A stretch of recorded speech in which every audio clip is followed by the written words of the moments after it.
For college football fans far and wide, all across the country, the biggest day of the season is here. The national championship game is tonight between Georgia and Alabama. Georgia, the SEC champion, Alabama, an at-large team in the playoffs. It's an all-SEC final. It's Nick Saban versus former longtime assistant Kirby Smart. It's two great young quarterbacks, Jalen Hurts, Jake Fromm. Running game, defense, it's going to be amazing. And Jake Fromm, in Georgia's case, deserves a lot of the credit for getting them there. They have two great running backs, Nick Chubb and Sony Michel, but you don't often see a freshman quarterback in the national championship. It's only happened once before with Jalen Hurts from Alabama doing it last year. So, elite company. Jake Fromm was a parade All-American. He's no slouch. He took the job because of an injury. He ran with it. He never gave it back. He has been absolutely phenomenal as a game-managing quarterback this year. And one scout even recently said that he sees some of the same intangibles in Jake Fromm. Things like leadership ability, and competitive spirit, and fire and desire to win, and rallying the troops, all of those intangible ability and the it factor that we talk about so much that he sees in Tom Brady. So, if that's any indication of where Jake Fromm's career is going to go from here, we have nothing but good things to see in the future.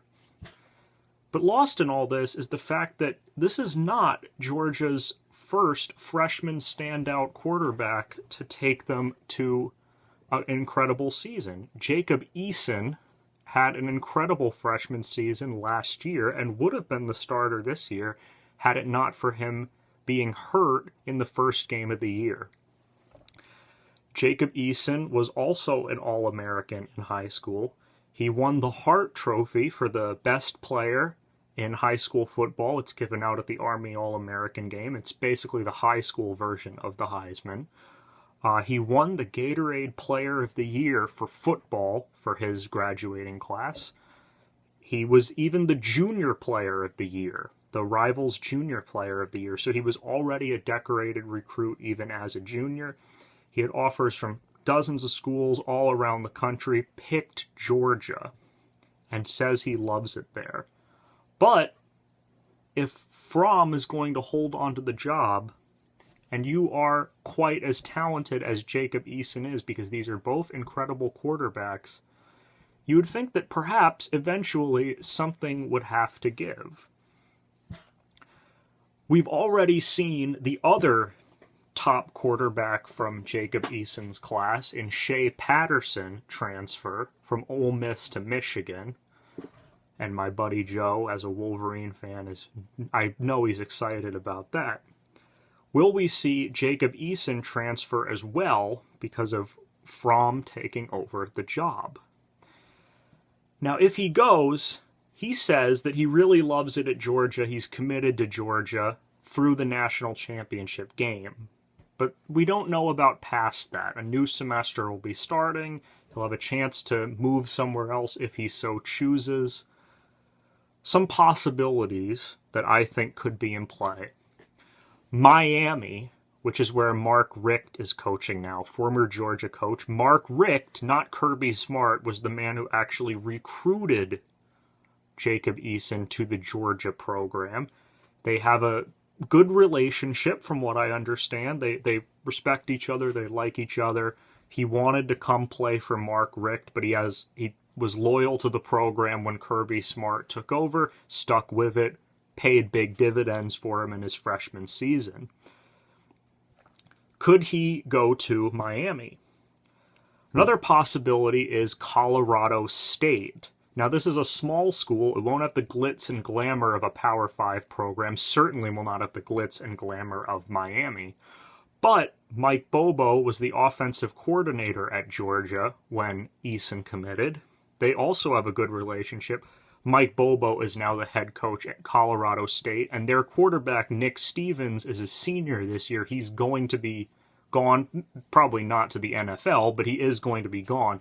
Jacob Eason would most likely be able to step in right away, help out the program. all of that good stuff. And the last one is Washington. Now, Washington is where he's from. Casual fans may often think that college players are just high school players from whatever state that college in. That is not true. They come from all over the country.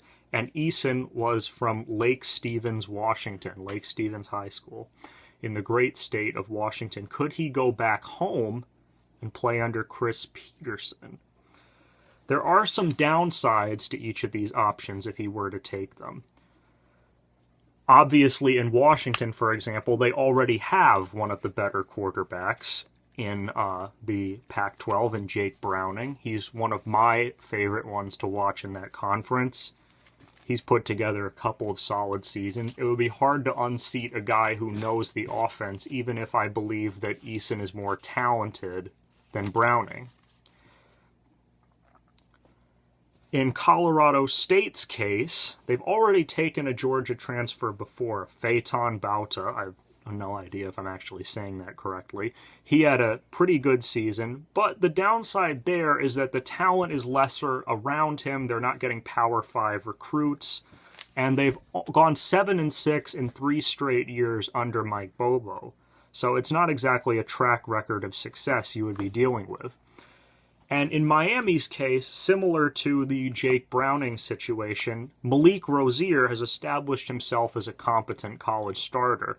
And even though I believe, again, that Eason is more talented than Malik Rozier and would beat him out, it may not work out in that situation. You may not want to go with a guy who doesn't know the offense as well versus a guy who's been in it for a year, who took them to an 11-0 start, who was incredibly successful for that team.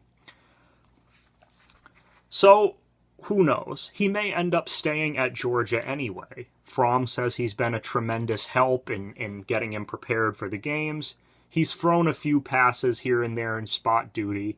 The X factor, to me, if he were to transfer, is because he played so little this year, he may potentially be able to get a waiver from the NCAA that would let him play immediately. Usually you have to sit out a year when you transfer, but certain situations you can sort of backlog that into, for example, if you were injured for the whole year, you can usually backlog that into, well, this is my redshirt year, and I'll be eligible immediately. They will usually help you out, although the NCAA is not known for being clean-cut and helpful.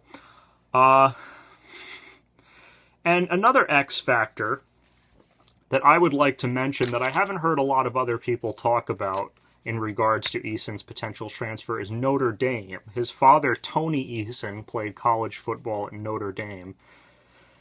And it would be sort of a homecoming of sorts for that family. Now, I don't know if he's thought about Notre Dame. I don't know if he would probably beat out Brandon Wimbush, who I believe, again, Eason is more talented than Brandon Wimbush. They actually came from the same class. But who knows what he would want to do. He may end up staying at Georgia anyway. I think of all the situations, Miami would be the best fit. He would be reunited with Mark Richt. He would be on an instant contender. Georgia could get him a national championship ring. If Fromm were to go down, he would be an immediate step in at Georgia. It could be a J.T. Barrett, Cardale Jones situation just for a little more prolonged period of time. And the Notre Dame one really intrigues me. It is possible, however unlikely, that next year's Notre Dame-Michigan season opening battle could see, finally, the clash between the 2 top recruits of that class, Jacob Eason playing at Notre Dame and Shea Patterson playing at Michigan. It's been The Hard Truth. See you next time. Enjoy the national championship.